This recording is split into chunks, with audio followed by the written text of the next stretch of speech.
Hi team, Dan here. Hope everyone's doing very, very well. A few weeks ago now on the Northern Lights conference call, I had the opportunity to introduce the idea of creating good habits for our training, and that was going to drive us to ultimate success at IC17. I left you guys with a couple of tasks to do for your homework and promised I would come back with a resource or a tool that will be able to help you. It is very much in the making, and it's taken a lot more work than I thought. But finally, I'm here to deliver something that you guys can to use to do exactly that, help you prepare for IC17. So this video, I just wanted to take some time to talk about to what this tool is, why it will help you get better and develop your performance, and also how we're going to use it. So firstly, what is it that I'm talking about? Well, we're going to refer to it as the performance journal, because that's really what it's about. It's about performance. And it's a tool to help you drive your performance. And as I said on that call a few weeks ago, performance, or the best athletes, or the best anything in the world, when you really break it down, what leads to their success, you can call it two things: hard work or discipline. And we've talked about how that can, hard work is hard and discipline takes discipline. And we chatted about the potential shortcut or the easier way to achieve those two things was through creating good routines, and those routines becoming habit. So there was no need for discipline because it's just what we do. So the performance journal is a tool to help you identify what are the important things that you need to get done to ensure that you can perform at your best. And then it helps you to build your self-belief and your story around the fact that you are going to be able to create these habits, because at the start it is a little bit harder. So why would an athletes like yourselves, professional, college level, lower level, want to use a tool like this? Well, really, it just comes down to the need, again, to be more disciplined in our preparation. So I'm not sure if many of you have seen the 5-minute journal. 5-minute journal is a great tool that people use to stay on top of their positive mental health. It's a tool that you use for 3 minutes every morning, 2 minutes in the evenings, and it helps you reset your mental state, your priorities, and things like that. Very, very good for people who just want to stay happier in their lives. So the performance journal has a similar kind of mindset, and it only takes a few minutes at the start and end of a week to prepare for what's to come, and also a few minutes at the start of every day and the end of every day, just to ensure that we are in the process of creating these good habits. And really, the main sort of driver for it is to take aspiration and turn it into action. A lot of us have great aspirations, but not everyone has the conviction or the ability to turn that into action. And really, this whole premise is based on action. And I think it's just a tool to help drive accountability with ourselves. We can build support networks around us to help us achieve what it is that we want to achieve, but in the end it does come down to us. So first and foremost, this tool can help you drive your own accountability, and from there you can help build your team to help you. So how do we use it? First of all, I'm going to try and do something tech here and share a screen. When we were on the call the other week, I asked you to do some homework. The first one was around your priorities. What are your top performance-related priorities? So you'll see on the screen, hopefully now, this is an introduction to the performance journal. You can read that. We're going to send this through. And excuse the fact that there's nothing exciting about this imagery. Again, I'm not particularly creative.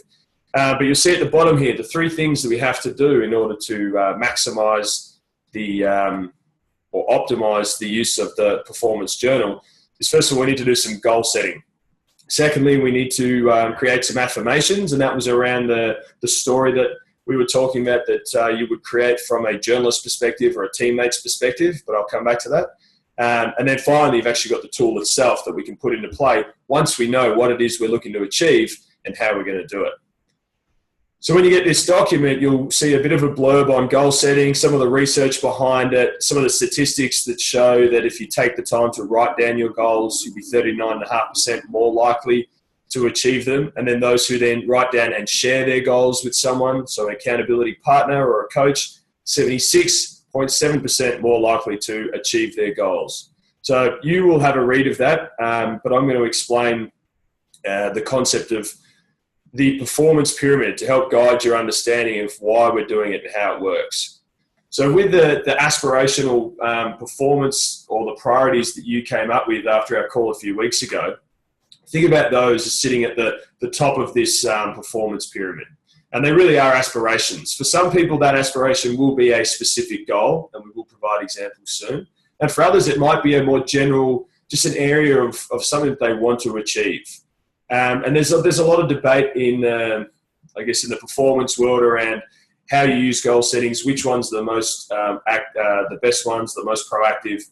And through my research and talk with other athletes back in Australia and here, there seems a bit of a divide between those who want stringent, specific goals, such as I'm going to play 20 games this AFL season, or I'm going to score 30 goals this NHL season, and those who have aspirations around, well, I want to be the best athlete I can be, or I want to be the fittest guy in my team, or I want to be the best team player in the league. A little bit harder to measure. I don't think there's a right or wrong. I think as long as you're striving to improve, then that's the most important thing. Underneath, if you do have an aspiration, though, you will need to have goals. So if I say I want to be the fittest player in my team, that's not really a measurable goal, and because I would have to take everyone else's measures across there, which distances we're running on, maybe it's fitness in a swimming sense. There's so many variables to it. So I need to create goals, specific goals underneath that aspiration.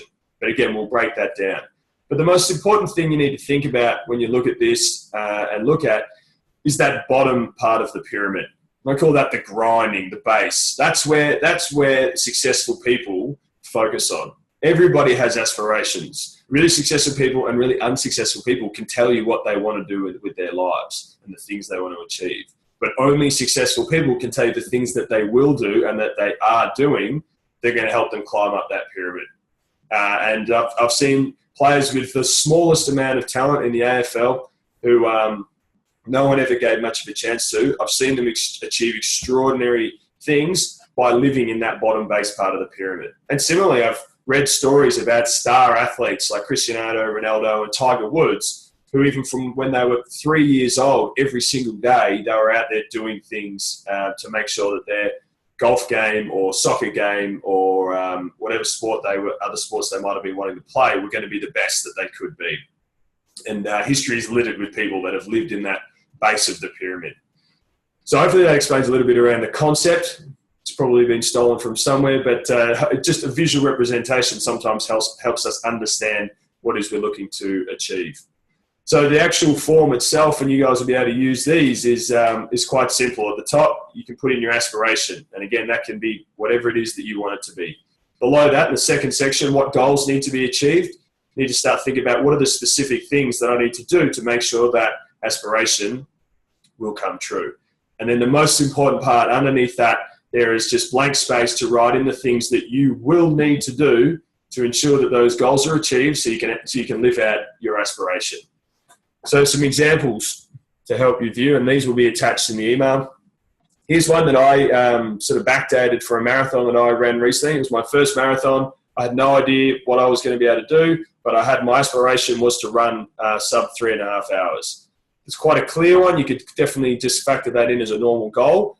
But from there, I knew that there was more to it than just running sub 3.5 hours. I had to have a number of goals. I needed to make sure I'd conditioned my legs for the distance. So basically, I had to make sure my goal was I needed to have got to 34 kilometers in training before I could attempt the marathon.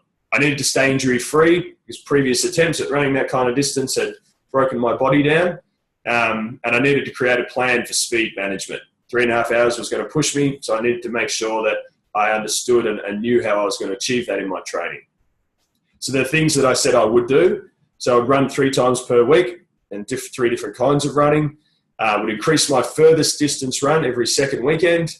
I would use a foam roller or a baseball every morning for 15 minutes because that was related to being injury-free. I'd stretch before bed, except you'd see there when I'd gone out and had a few too many beers. That was the only night that I wouldn't do it.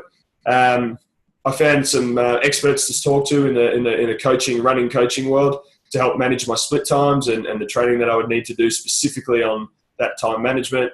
And then I found a running partner. I knew that was going to be important, so I wanted to find a running partner to help push me. So they were the day-to-day things that I knew I needed to do to achieve the goals to make sure that I could live out that aspiration. In a footy sense, You might have an aspiration that you want to be the fittest you've ever been by the IC17. So what is that going to look like to you? Well, maybe you need to run a sub 12-minute 3K time trial. That might be a PB. So you, as part of being the fittest player you've ever been, you should probably be running your fastest 3K time trial. But you may also want to be increasing your upper body and core strength, because a huge fundamental part of AFL football, if you want to be the fittest player out there, you need to be strong. If you're a light runner, you can run all day, but we'll push you over, we'll tackle you. You won't be the fittest player. So you have to factor that in there. And also, you also need to stay injury-free. As we get older, that becomes quite an issue. So you see below, you can take time to look through yourselves, but there's a bunch of different things there that you would need to do to ensure you met those 3 goals to live out that aspiration. I won't keep going through them, but I've put an example in here of if you want to be the most skillful player, and you guys will get really creative around the things that you'll need to do, and the goals will be more specific to you. And similarly, if you want to improve your decision-making. So your first step, as I said before, is to set your goals so that we know exactly it is why we're using this performance journal to achieve something. Then from there, we want to use affirmations. Now, not everyone is a fan of the word affirmations. It can be a little bit too positive psyche kind of thing. There's the book, what is it? The Secret, I think, that uses these kind of things. Ignore it. That's all bullshit. Affirmations is just another way of saying, what is your story? If you want to read a good book on story, it's called The Power of Story by Jim Lower. And he talks about your life is your story, or your story is your life. In other words, you can create the story that you want to live and then go and live it, or you can just live your life and hope that it becomes a good story. And if it doesn't, your story will sound like many people around the world who don't achieve their dreams. Oh, woe is me. This happened. I hurt my knee and I was never able to achieve the level that I wanted. Or I've never got the job opportunity at work. My managers never gave me that opportunity. That's not what winners do. Winners create the story. I got injured and I overcame it. I wasn't getting any luck at work, so I worked harder and harder and harder and found my opportunity, created my opportunity. So that's what affirmations are. So you remember on the call, I spoke about the difficulty of writing something from the first person. And sometimes it's easier to actually write it from a journalist's perspective or a teammate's perspective. So you see here, I've used myself, just put it in a football sense. And I used to really struggle with enjoyment. So mine is based a lot around the fact that I was always trying to make sure I enjoyed my footy.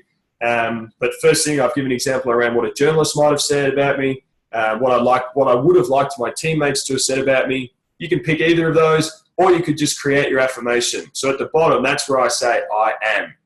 I am and I am. I always will be and I do. They're the kinds of language you need to use. It's going to sound corny to start with. If you've never done anything like this before, I implore you to try it for 1 week. 1 week, because there is scientific research, I can chat about it offline, that shows that affirmations and the ability to build your story can help drive your performance under pressure. Because in that moment of doubt, when you have to shoot a free throw or kick a goal, your brain can either tell you that you might fail, or it can tell you that you will succeed. And that's where affirmations can really help muster that confidence. But it's also proven to help increase your self-control and self-discipline. So if you're trying to lose weight and every time you look at a donut at the office, you can choose to eat it or you can choose not to. The more times you choose not to, the more times you're draining your decision-making power, and eventually you will succumb. So affirmations can help bring that power back up. So there's a sheet here for building your affirmations. Again, it's your call. You can write it first from another's perspective and then translate that into your own self-affirmation, or you might just go out there and write it. But it is very, very important because we need to create our own story so that we're not dictated to by the circumstances in our lives. So the third part, how do we use the journal? This will explain it so that when I'm not in front of a camera, you can read through that. But basically, as I said at the start of the week, you need to establish your priorities. Every morning, we need to start out down the right mindset, and every end of every day, we need to reset. So let's have a look at it. And again, as a side note, the way you might use this, I'm envisaging will be you'll print off at least the journaling part. There's 4 weeks, so we got 4 7 days, weeks, so you can start to get to use this. And I think it's much better to handwrite these things in. Eventually, there might be a digital version, but again, from my experience, from research, from conversations with other people, if you take the time to get a pen or pencil and write down, your brain takes a lot more responsibility for what it is that you're writing down. So again, print this off, have it in front of you. So the actual performance journal, you see on the left there, that's the weekly performance list. So at the start of every week, maybe a Sunday night or a Monday morning, whenever you feel comfortable, just take 5 minutes to work out what it is this week that I need to get done. Now, the aspirational goals that you've written into that performance pyramid sheet, whether you have one of those sheets or whether you have 3 different ones, we wouldn't recommend doing more than 3. You might have a fitness, a skill, and a decision-making kind of goal, or you might have a goal that revolves around being a great team player. Whatever it is, you wouldn't want to be having too many more than 3. And 1, if it's a really important one, might be enough. Anyway, that will influence a lot of what's in the weekly performance list. So for the running ones, it might be run on Monday mornings, run a speed run Monday morning, Thursday evening do a sprint fartlek session, weekend do a long distance run. It might have I go to the gym twice a week, Tuesday and Thursday mornings. It might be I watch one AFL game on YouTube, and then you put in when we're going to do it. You don't have to have that whole page filled. You might just pick the top priority ones, and you might create some that this week might just be relevant, that may not come out of the performance pyramid per se. But make sure whatever goals you put in there, or whatever priorities you put in there, they're relevant to your performance as a footballer, or if you're doing something else for another sport. But don't just do day-to-day tasks. Don't put in there, I need to go shopping and buy some protein powder. Doesn't count. So then the day-to-day, let's zoom in a little bit. You'll see each day has a motivational quote that hopefully inspires you to be your best. But the most important part of the morning is that you write in your affirmation, word for word, as you've constructed it in the previous exercise. And that's just about repetition, because repetition builds reinforcement, reinforcement builds retention. And once that belief is retained in your brain, it's just who you'll be and what you are. That will be your story. So every morning you just have to write that out. You also need to put in what are your top 3 priorities for the day. So it might be, I have to do that run. I need to spend 10 minutes on a foam roller in the evening, and I need to talk to Rue, my coach, about midfield structures, whatever it might have been. And that's your morning. It literally take you 2 minutes, 3 minutes. At the end of the day, we want to come back. We want to assess what we did. So you see the boxes there on the right of the daily priorities, tick or cross. Did you get them done or did you not? And that will be useful at the end of the week when we come back to assess. Then the 3 good things that happen, you'll see in the blue. That's it's a positive psychology technique that I used vehemently while I was playing, because life of a professional athlete can be pretty tough at times and a lot of ups and downs. But there's a lot of science coming out of the positive psychology field now that says things like gratefulness, positivity journals, those kinds of things can really boost your ability to perform because you feel more confident about yourself. For you guys, maybe you're not particularly stressed and this you don't find as pertinent as it is for others, but for some people this is a really, really powerful tool. And the 3 good things don't have to be huge things. You have to win the lottery. It might be as simple as you had a really nice chat to your best friend who you hadn't spoken to for a while. It might be you took your mum for lunch, or she took you for lunch.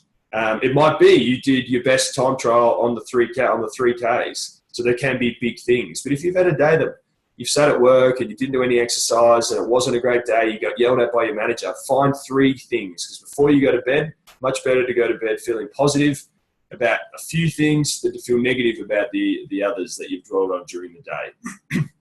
In the last box there, this is something that I used to really like doing when I was playing, and the guys that I played with who I appreciated and respected the most were very much the guys that didn't think of themselves first. So that last line there, something I did for someone else, I just think it's a really good way to build our team. And you girls are a really, really strong unit, and I think this will just play to that. So you're not with each other all the time, but as individuals, we can all learn to be a bit more selfless. Again, it's a tool that's proven that, or it's a practice that's proven if you're a bit under the dumps and you're struggling with your own issues, one of the best ways to start to build your confidence back up and to alleviate some of your own stress and pressures is to focus on someone else. So again, just a really small thing. Bought a friend a coffee at work, called up one of the girls in the team to see how she's struggling with her knee injury, called the coach to see if he needed help with anything. Just small things add up to make the biggest difference. So there's something you can end your day with around something you did for someone else.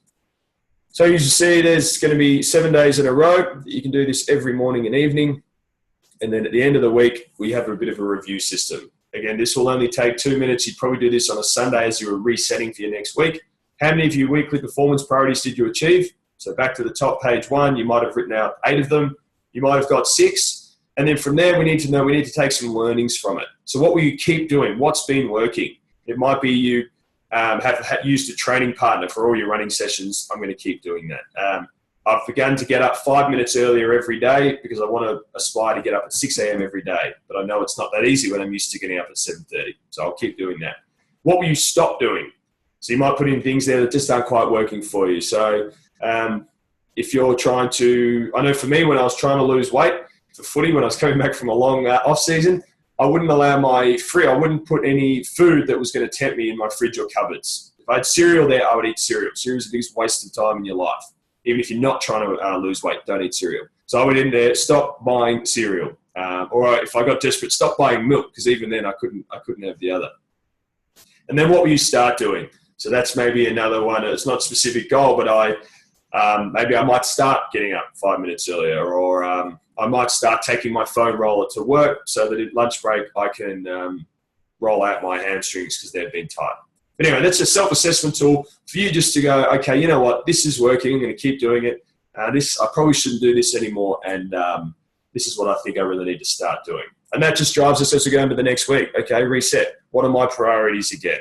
And there is a lot of repetition in this, and it's really the power of the tool, because as I said before, as I keep harping on, really, it's about taking or creating good routines, making sure we start to do them again and again and again until they become habit, and then we don't have the need for discipline anymore. And the bottom of that pyramid that we spoke about at the start, that just starts to get filled with things that we do every single day and every single week, so that we achieve those goals and so that those aspirations can be lived out.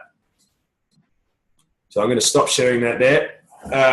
I'm sure there are going to be lots of questions. There are going to be specific questions around how you set your goals, how you write your affirmations. I encourage you to talk to your coaches or perhaps your teammates around that. I'm going to struggle to talk to 40 different people to help them set their things, but I certainly will be available. But if you talk to your coaches, they can filter questions to me in regards to setting up those things. In regards to using the journal, that's something that I can be directly relevant for.